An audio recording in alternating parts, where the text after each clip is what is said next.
I should have known something was wrong when the buffet ran out of ice cream on day 2. Mom always said I worry too much, but this time I was right. Now I'm the only one left on this floating tomb, and I wish I had listened to that tiny voice in my head that whispered, "Run," when I still had the chance. It started 3 weeks ago when my sister Kate surprised me with the cruise tickets. "You need a break from that cubicle," she said, waving the bright blue envelopes in my face. 7 days in paradise, just you and me. I hadn't taken a real vacation in 2 years, so I said yes without thinking twice about it. The Sea Princess was huge, 12 decks, 3 pools, and enough restaurants to feed a small city. Kate and I spent the first day exploring every corner, taking selfies by the rock-climbing wall and trying on silly hats in the gift shop. The other passengers seemed normal enough. Families with kids, elderly couples, young adults like us looking for adventure. That first night at dinner, we sat with the Hendersons, a sweet couple from Ohio celebrating their 40th wedding anniversary. Mrs. Henderson kept showing us pictures of her grandchildren while Mr. Henderson told jokes that made Kate snort with laughter. The waiter, a young man named Diego, kept our glasses full and our plates loaded with more food than we could possibly eat. Everything felt perfect. Too perfect, maybe. The second morning, I woke up early to watch the sunrise from our balcony. The ocean stretched endlessly in every direction, deep blue and calm as glass. Kate was still sleeping, her hair spread across the white pillow like golden silk. I grabbed a coffee from the room service menu and stepped outside to breathe the salty air.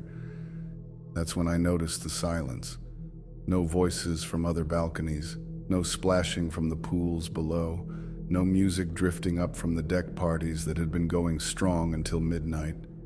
The ship felt empty, but that was impossible. We had over 2,000 passengers on board. I walked to the main deck to investigate. The pool area was spotless, chairs lined up in perfect rows, but completely deserted. The snack bar was closed, metal gates pulled down tight. Even the staff who usually cleaned the decks at dawn were nowhere to be seen. My stomach started to twist, but I told myself everyone was probably still sleeping off the previous night's festivities. Kate joined me for breakfast an hour later, yawning and complaining about the early hour. The dining room was nearly empty, except for a handful of passengers scattered across the vast space. The Hendersons weren't there. Neither was Diego or any of the other waiters we'd met the night before. "Where is everyone?" Kate asked, looking around the mostly vacant room.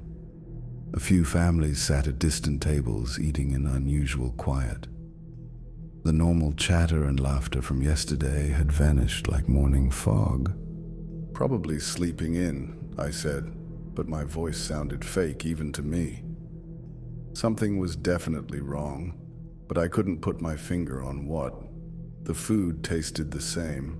The ship was still moving. The air conditioning hummed normally. Yet everything felt off, like a movie set after the cameras stopped rolling. We spent the morning by the pool, hoping to see more people as the day warmed up. A few passengers trickled out, but nowhere near the crowds from yesterday. The pool deck that had been packed with hundreds of vacationers now held maybe 30 people, all of them quiet and strangely subdued. Kate tried to start conversations with other guests, but they gave short answers and quickly looked away. Children who had been running around screaming with joy yesterday now sat quietly beside their parents, staring at nothing. Even the teenagers who had been causing trouble at the arcade were nowhere to be found. "This is getting weird," Kate whispered to me, as we watched a family of 4 sit in complete silence at the table next to us. The parents stared straight ahead while their twin boys, maybe 8 years old, hadn't moved or spoken in 20 minutes. Should we ask someone what's going on? Before I could answer, the ship's intercom crackled to life. "Attention passengers," came a voice I didn't recognize. It wasn't Captain Morrison who had welcomed us aboard with his booming laugh and terrible jokes. This voice was flat, emotionless. Due to technical difficulties, some ship services may be limited today. Please remain calm and enjoy your cruise. The announcement ended abruptly, leaving us with more questions than answers. Technical difficulties could mean anything. Maybe the crew was dealing with engine problems or communication issues. But why were so many passengers missing? And why did the ones who remained act like they were sleepwalking? Lunch was even stranger. The main dining room, which had been buzzing with conversation yesterday, now held fewer than 50 people. They ate in almost complete silence, their movements slow and deliberate. Kate tried talking to the woman at the table behind us, but she just nodded and turned away without saying a word. "I'm starting to freak out," Kate admitted as we picked at our sandwiches. The food still tasted good, but my appetite had disappeared. Half the ship is missing, and the other half is acting like zombies. What kind of technical difficulties make people disappear? I didn't have an answer. We decided to explore the ship more thoroughly, looking for crew members who could explain what was happening. The guest services desk was unmanned, computers still running, but no staff in sight. The medical center was locked tight. Even the photography studio where we'd planned to get our vacation pictures taken was dark and empty. Floor by floor, we searched for someone in authority who could give us answers. The casino was closed, machines silent, and cards scattered on empty tables. The theater where we'd watched the magic show last night was vacant, stage lights off, and curtains drawn. The ship felt like a ghost town, but ghosts don't leave behind half-eaten meals and running faucets. On deck 7, we finally found other passengers who seemed concerned. A group of maybe 20 people had gathered near the elevators, talking in hushed, worried voices.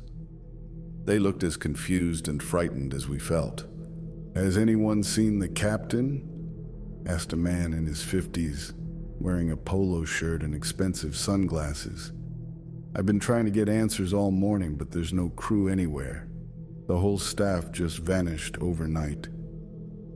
An elderly woman clutched her husband's arm. "Our neighbors in the next cabin never came back from dinner last night. Their door is open, but all their things are still inside. It's like they just walked away from everything." Kate grabbed my hand, her fingers cold despite the warm Caribbean air. We weren't the only ones who had noticed. Whatever was happening on the Sea Princess, it was real, and it was getting worse. A young mother bounced her crying baby, trying to keep him quiet. "The kids' club is closed," she said. "My daughter was supposed to have activities all day, but there's nobody there. The playroom is locked up tight." The man in the polo shirt pulled out his cell phone and frowned at the screen. "No signal. Haven't had one since yesterday evening. Can't even send a text message to my wife back home." I checked my own phone and found the same thing. No bars, no internet, no way to contact the outside world. We were completely cut off, floating in the middle of the ocean with a disappearing crew and passengers who acted like living mannequins. "We should stick together," suggested a woman with short gray hair and kind eyes. "Safety in numbers, right? My name is Patricia, and this is my husband, Robert. We're from Michigan." Introductions went around the small group. Besides Kate and me, there was the polo shirt man named Marcus, the young mother Sarah with baby James, Patricia and Robert from Michigan, a college student named Alex, and an older couple, Frank and Dorothy, who were celebrating their retirement. We made a plan to meet every few hours and share information. If crew members or other passengers turned up, we'd let each other know immediately. We also decided to explore different parts of the ship and report back on what we found. Kate and I took the upper decks while Marcus and Alex checked the lower levels. Patricia and Robert volunteered to search the crew quarters. and Frank and Dorothy would investigate the entertainment areas. Sarah stayed with baby James in the main lobby where she could see everyone coming and going. The upper decks were eerily quiet. The jogging track where I'd seen dozens of people exercising yesterday morning was completely empty. The miniature golf course looked like it had been abandoned mid-game, with putters lying on the green and scorecards blowing in the ocean breeze. We checked every bar, every lounge, every quiet corner where passengers might be hiding or resting. Nothing. The ship felt hollow, like a beautiful shell with all the life sucked out of it. Even the seagulls that had been following us since we left port were gone. Kate found something disturbing on deck 12. "Look at this," she called, pointing to the hot tub area. The water was still warm and bubbling, but towels were scattered everywhere. Drinks sat half-finished on nearby tables, ice long since melted. Reading glasses, sun hats, and flip-flops were left behind as if their owners had simply evaporated. "It's like they just disappeared in the middle of relaxing," I said, picking up a paperback novel that was open to page 93. The bookmark showed a photo of two smiling children, probably the reader's grandchildren, who leaves their vacation reading right in the middle of a chapter. We met back with the group as the sun started to set. Everyone had similar stories. Empty spaces where crowds should be, personal belongings left behind, no crew members anywhere. The ship was running on autopilot, maintaining course and keeping the lights on, but the people who made it come alive were gone. "I found something really strange," Alex reported, running his hands through his messy brown hair. "The crew cabins are all open, but they're completely clean. Not just empty, clean. Like nobody ever lived there at all. No clothes, no personal stuff, no photos of family. Nothing." Marcus nodded grimly. "Same thing with the staff offices. Computers are running, but all the personal touches are gone. No coffee mugs, no family pictures, no little plants or decorations. It's like they were wiped clean." Sarah rocked baby James, who had finally stopped crying and fallen asleep. "I've been watching the elevator and stairs all afternoon. Maybe 30 people total have walked through this lobby. On a ship this size, we should see hundreds of passengers every hour." Patricia's voice shook slightly as she spoke. "Robert and I found the passenger manifest in the guest services office. According to the computer, we have 2,147 passengers and 800 crew members on board, but I don't think there are even 100 people left on this entire ship." The number hit me like a punch to the stomach. Over 3,000 people, and we could only account for maybe 60 or 70. Where had everyone gone? Ships don't just lose passengers in the middle of the ocean. People don't vanish into thin air, leaving behind their clothes and wallets and vacation photos. We decided to stay together that night instead of returning to our separate cabins. The main lobby felt safer than being scattered across 12 decks in rooms that might be empty by morning. We pushed some of the comfortable chairs together and tried to make the best of an impossible situation. Sleep didn't come easily. Every sound made me jump. The hum of the air conditioning, the distant rumble of the engines, the occasional creak of the ship's hull as it cut through the waves. Kate dozed fitfully against my shoulder, while Patricia and Robert took turns keeping watch. Around 3 in the morning, I heard footsteps echoing from the upper level of the lobby. Slow, deliberate steps that seemed to circle the balcony above us. I nudged Kate awake and pointed upward, but by the time she opened her eyes, the sounds had stopped. "Did you see anyone?" she whispered. I shook my head. The second floor of the lobby was dark and empty, just like everywhere else on the ship. But I was sure I'd heard someone walking up there, someone wearing hard-soled shoes, taking their time, maybe watching us from the shadows. dawn brought no relief. If anything, our situation had gotten worse. When we did a head count of our little group, Frank was missing.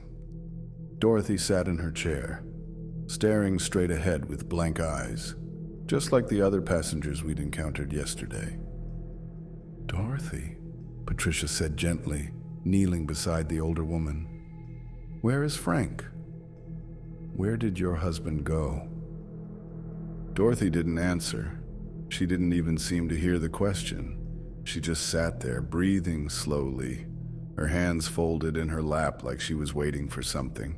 Her eyes were open but empty, as if the person inside had simply walked away. "This is wrong," Marcus said, backing away from Dorothy. "This is seriously wrong. People don't just turn into vegetables overnight. And where the hell is Frank?" We searched the lobby and nearby areas but found no trace of him. His reading glasses were still on the table where he'd left them last night. His jacket was draped over his chair, but Frank himself had vanished as completely as if he'd never existed. Kate grabbed my arm, her nails digging into my skin. "We need to get off this ship, right now, before whatever happened to Frank happens to us." But how do you abandon ship in the middle of the ocean? The lifeboats were locked in their davits, requiring crew members with special keys to launch them.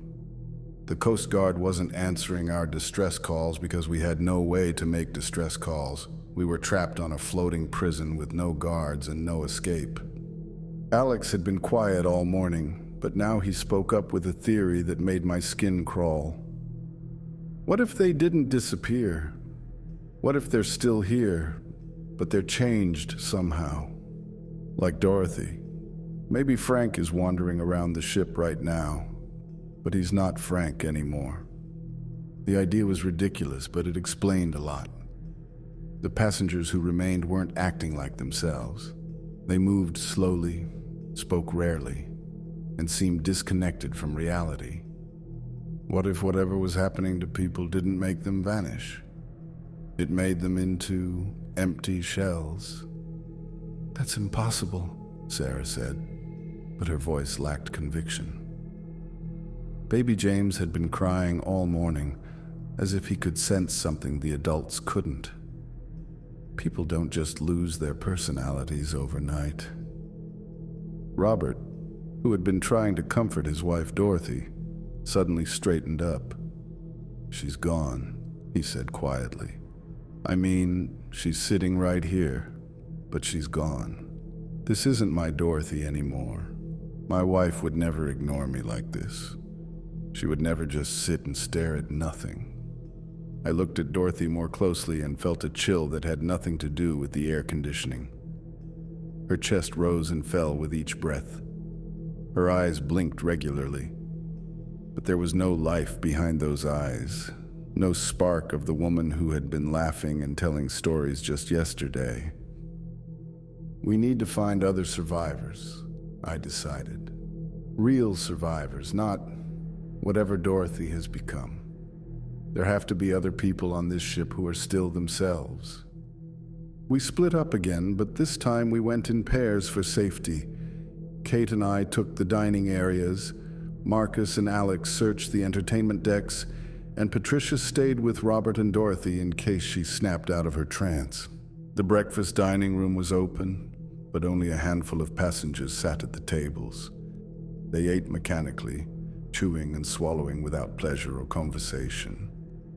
When Kate tried to ask them questions, they stared at her blankly before returning to their meals. "It's like they're sleepwalking," Kate whispered as we moved between tables. "They know how to eat and drink, but they don't know how to think or talk anymore."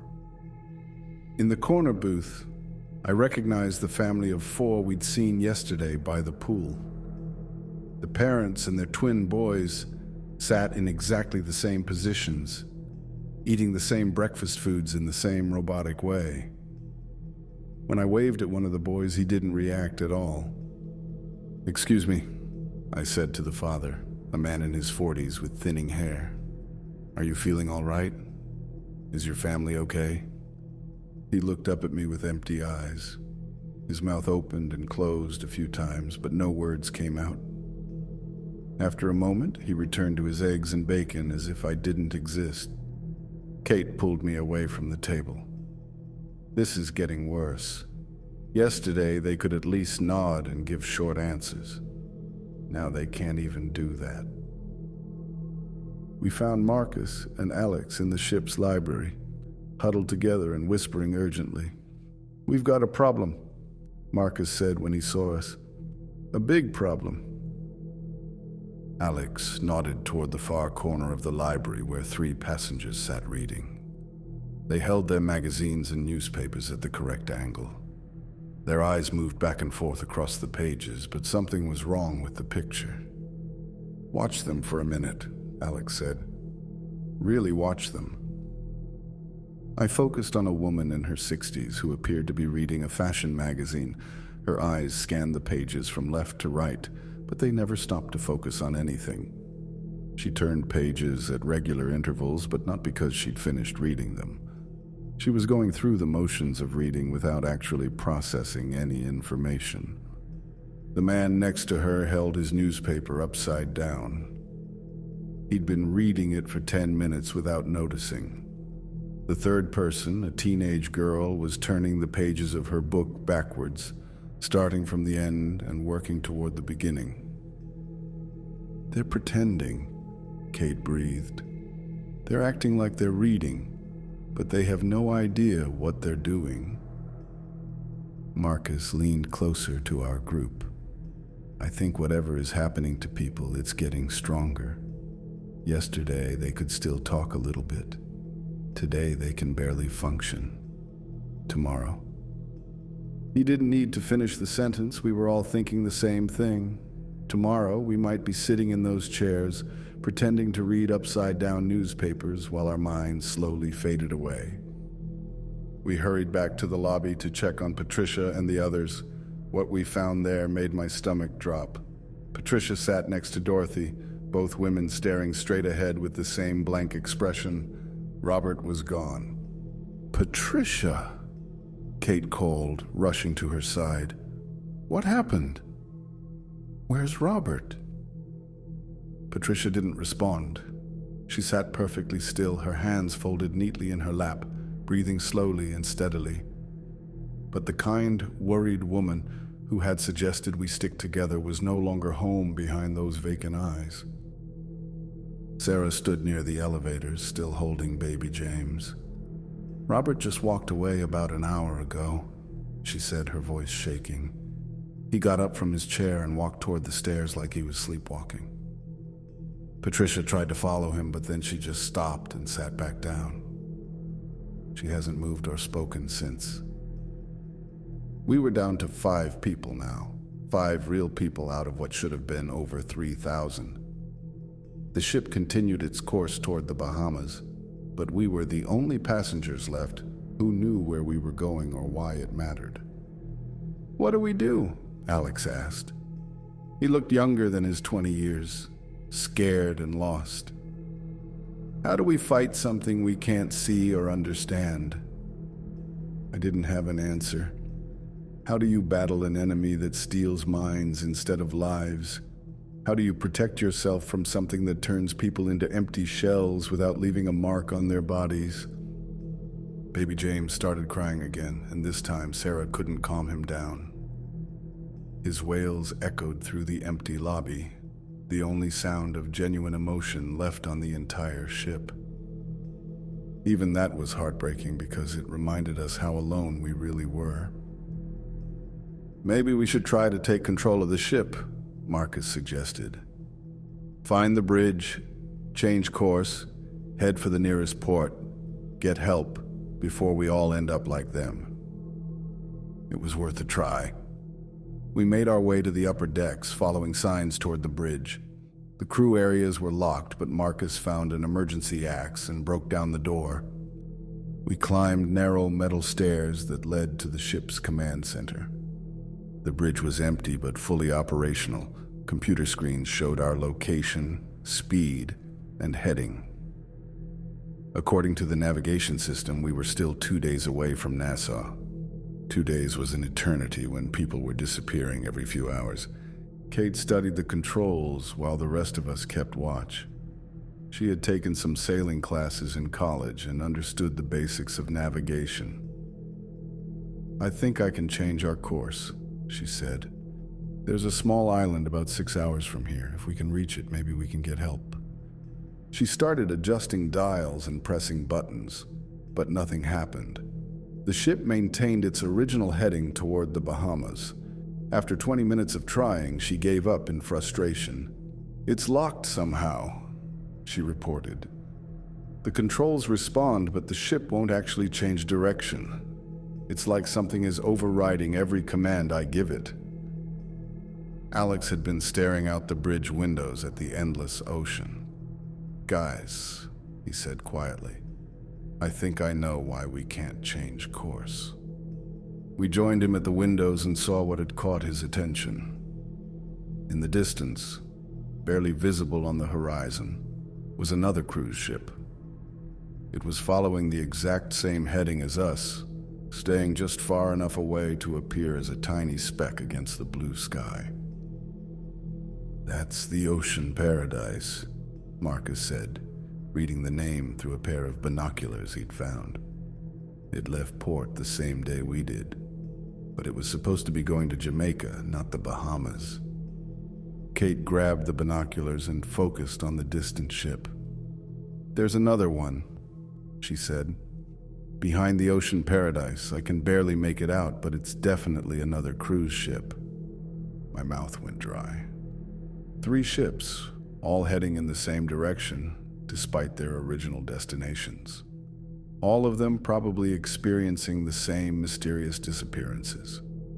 We weren't alone in this nightmare, but somehow that made it even more terrifying.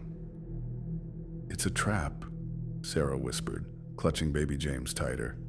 "Whatever is doing this to us, it's hurting us somewhere specific. All the ships are being guided to the same place. The Bahamas. That was our destination, and apparently the destination of every other cruise ship in the area. But why? What was waiting for us in those tropical waters that required thousands of people delivered like cargo?" We returned to the lobby feeling more hopeless than ever. 2 more passengers had joined Patricia and Dorothy in their catatonic state. They sat motionless in the comfortable chairs, breathing but not living, present but not there. "How long do we have?" Kate asked. She was trying to stay strong, but I could hear the fear in her voice. "Before we end up like them?" I looked around at the empty lobby, the vacant-eyed passengers, the silence that had replaced laughter and conversation. "I don't know, but we're going to fight it as long as we can." Night fell again, bringing with it new horrors. As we tried to rest in our makeshift camp, strange sounds echoed through the ship. Footsteps in empty hallways, doors slamming in vacant rooms, the elevator running constantly between floors, even though no one was calling it. Around midnight, I heard something that made me sit up straight. Music. Faint but unmistakable, coming from somewhere below us. It sounded like the dance band that had been playing in the ballroom on our first night aboard. "Do you hear that?" I whispered to Kate. She nodded, her eyes wide with fear.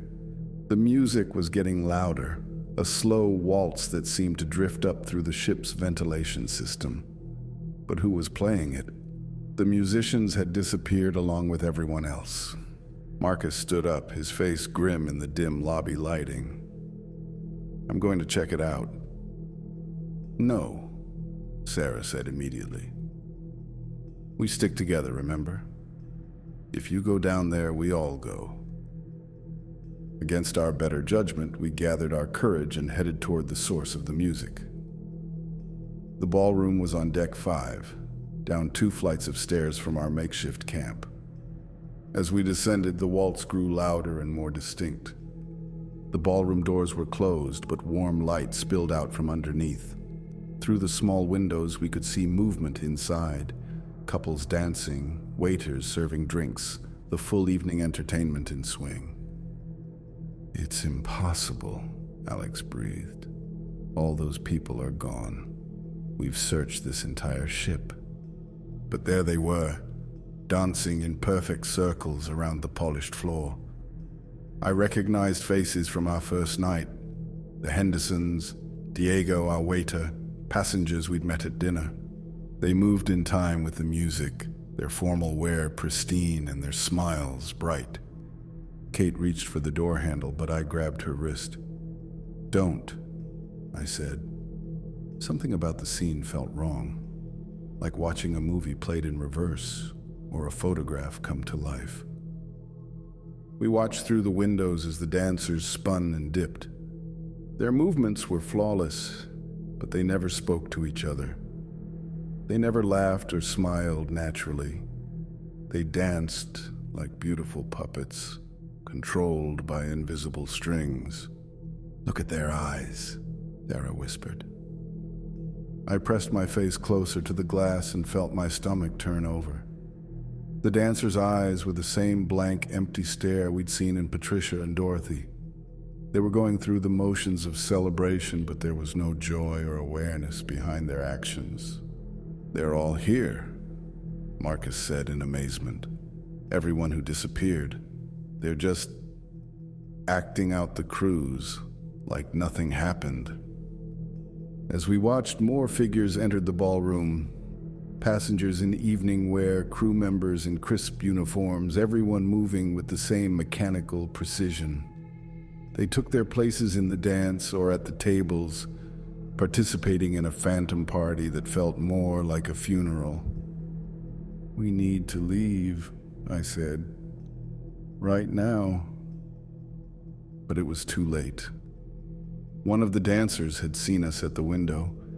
Diego, our friendly waiter from the first night, stopped mid-spin and turned toward us. His dance partner continued moving as if he was still there, waltzing with empty air. Diego walked toward the ballroom doors with that same slow, deliberate pace we'd seen in the other affected passengers. He reached for the handle from inside while we backed away in terror. The doors swung open and Diego stepped out into the hallway. His formal waiter's uniform was perfectly pressed, his hair neatly combed, but his eyes were holes in his head. He looked at us without seeing us, then turned and walked back into the ballroom as if we didn't exist. We ran, up the stairs, through the lobby, onto the outer deck where the ocean air could wash away the memory of that horrible waltz. Behind us, the music continued playing, the phantom party celebrating nothing at all. "They're still here?" Kate gasped, leaning against the deck railing. "Everyone who disappeared is still here, but they're not. They're not people anymore." I tried to process what we'd witnessed. The missing passengers and crew weren't gone. They were trapped in some kind of living nightmare, acting out their cruise activities without consciousness or will. They were puppets in a show that never ended. "What's controlling them?" Alex asked. "What could do that to so many people?" Before anyone could answer, baby James started crying again. But this time his cries sounded different, weaker. Sarah looked down at her son with growing alarm. "Something's wrong," she said. "James hasn't eaten properly in 2 days. He's not getting enough milk, and I can't find any formula on the ship. The stores are all locked." We'd been so focused on the mystery of the disappearing people that we'd forgotten about basic survival needs. Food, water, medical supplies, all controlled by a crew that no longer existed in any meaningful way. "The kitchens," Marcus said. "If the restaurants are still serving food to those things downstairs, then someone or something is still cooking." We made our way to the main kitchen, hoping to find supplies for Sarah and baby James. The enormous space was brightly lit and spotlessly clean. Industrial ovens hummed with activity and huge pots bubbled on the stoves. but no one was cooking. The food was preparing itself, or so it seemed. Robotic arms stirred sauces. Mechanical timers controlled the ovens.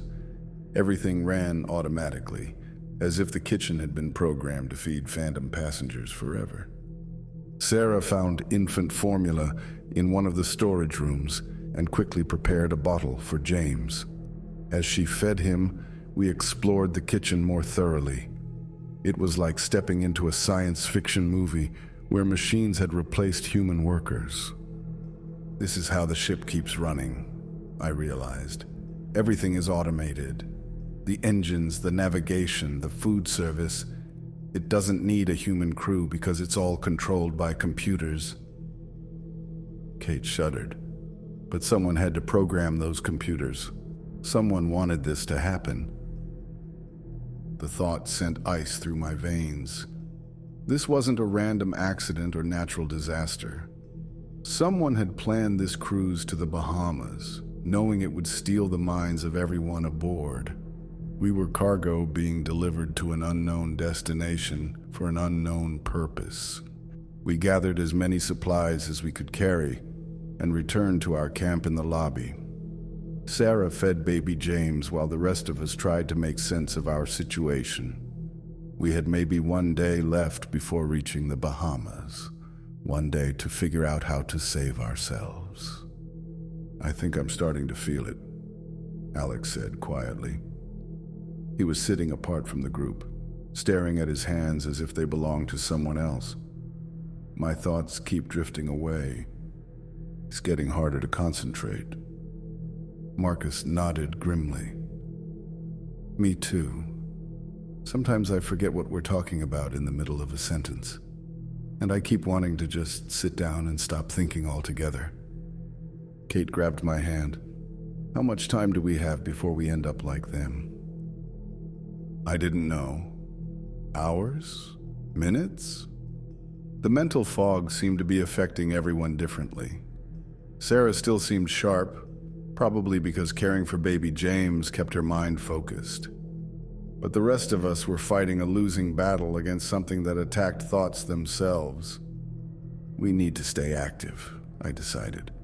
Keep talking, keep moving, keep our minds busy. Whatever this thing is, it seems to work faster when people are passive. We spent the night telling stories, sharing memories, anything to keep our brains engaged. Kate talked about her job as a graphic designer. Marcus described his hobby of building model airplanes. Alex recited poetry he'd memorized in college. But even as we fought to stay alert, I could feel the fog creeping in around the edges of my consciousness. My thoughts moved slower. My reactions took longer. The comfortable chairs in the lobby looked more and more inviting, promising rest from the exhausting effort of staying human. Dawn brought our final day at sea. According to the ship's computer, we would reach Nassau in 12 hours. Whatever was waiting for us there, we had to prepare for it while we still could.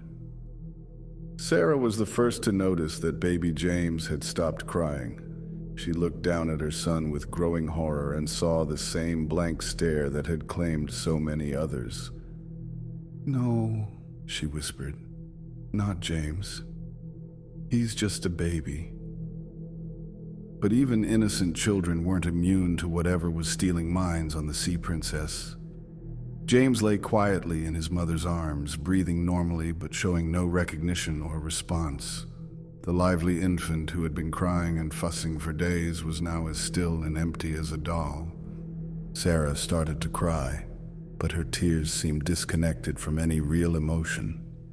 She was going through the motions of grief without feeling it, just like the dancers in the ballroom went through the motions of celebration.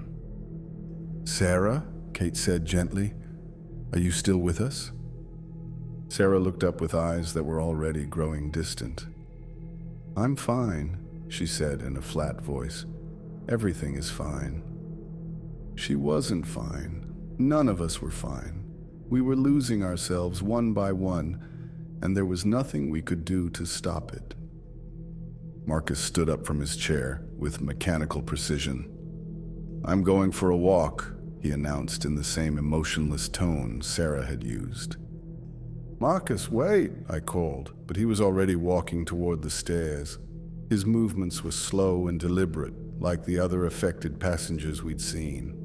Within minutes, he had joined the Phantom cruise, acting out his vacation while his mind drifted away. That left 3 of us, Kate, Alex, and me. 3 conscious people out of thousands watching helplessly as our friends and loved ones became living mannequins. "I can't fight it much longer," Alex admitted. His voice was getting softer, more distant. "It feels like trying to stay awake when you're really tired. Sooner or later, you have to sleep." Kate was struggling too. She kept forgetting what we were talking about mid-sentence, staring off into space for long minutes before snapping back to awareness. The sister who had surprised me with this cruise was fading away, replaced by something that looked like her but wasn't. I felt the fog in my own mind, thick and comfortable like a warm blanket. It would be so easy to stop fighting, to join the others in their peaceful emptiness. No more fear, no more questions, no more desperate attempts to understand the impossible. But I had to keep fighting. Someone had to witness what happened here. Someone had to remember the real Kate, the real Marcus, the real passengers who had become puppets in someone else's show. The ship's intercom crackled to life one final time. "Attention passengers," came that same flat, emotionless voice. "We will be arriving in Nassau in 2 hours. Please prepare for disembarkation." Through the lobby windows, I could see land on the horizon, not the tropical paradise promised in the cruise brochures, but a dark smudge against the bright blue sky.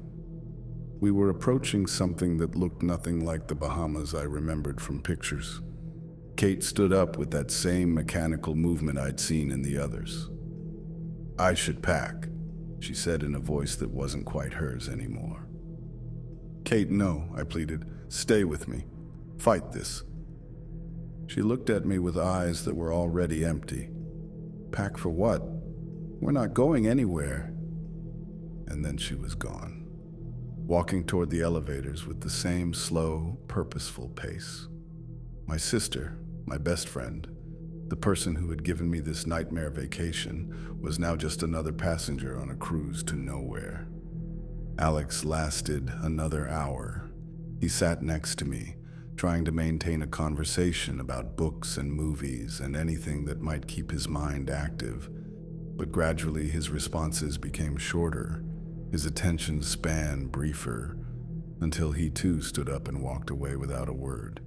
I was alone, the last conscious person on a ship full of living ghosts, approaching a destination that promised only more horror. As we drew closer to land, I could see that we weren't alone. The other cruise ships we'd spotted were converging on the same point, a small island that didn't appear on any map I'd ever seen.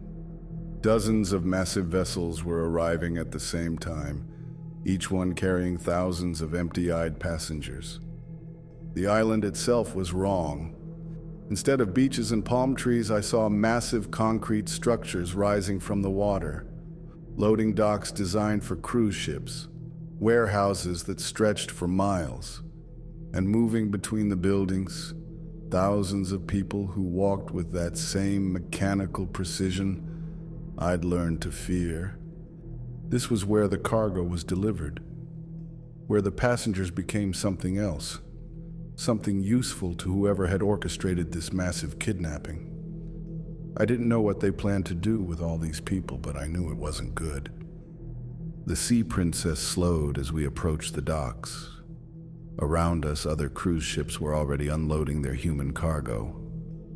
Passengers walked down the gangways in perfect lines, their faces blank, their movements controlled by unseen forces.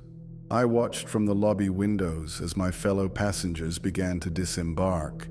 Kate walked past without looking at me, her vacation clothes neat and her hair perfectly styled.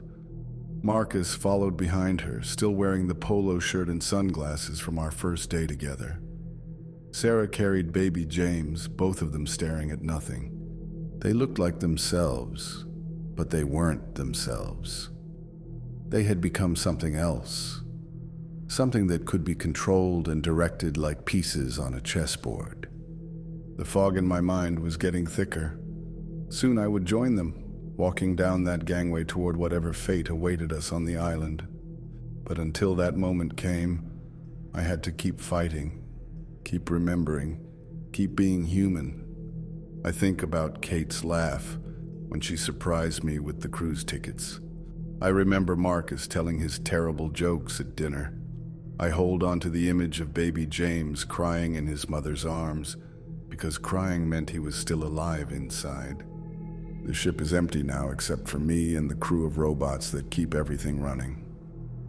Soon someone will come to collect the final passenger, the last piece of cargo that needs to be delivered. I can see them climbing the gangway now. People in white uniforms who move with the same mechanical precision as everyone else. They're coming for me, and I know I can't fight them much longer, but I wanted to leave this record, this account of what really happened on the cruise to the Bahamas. We didn't disappear. We didn't die. We became something else, something useful to creatures or machines or whatever is controlling this operation. If someone finds this story, don't trust the cruise lines. Don't believe the advertisements for tropical paradise. The ships are traps, and the destinations are harvesting stations for human minds. The uniformed figures are at the lobby doors now. They're opening them slowly, deliberately, like everything else on this nightmare voyage. In a few minutes, I'll walk down that gangway with the same empty stare as everyone else. But right now, for just a few more seconds, I'm still me. I'm still the person who worried too much and loved his sister and wanted nothing more than a simple vacation in the sun. I'm still human. They're here now. The cruise to the Bahamas was fun until everyone disappeared. Now I understand why.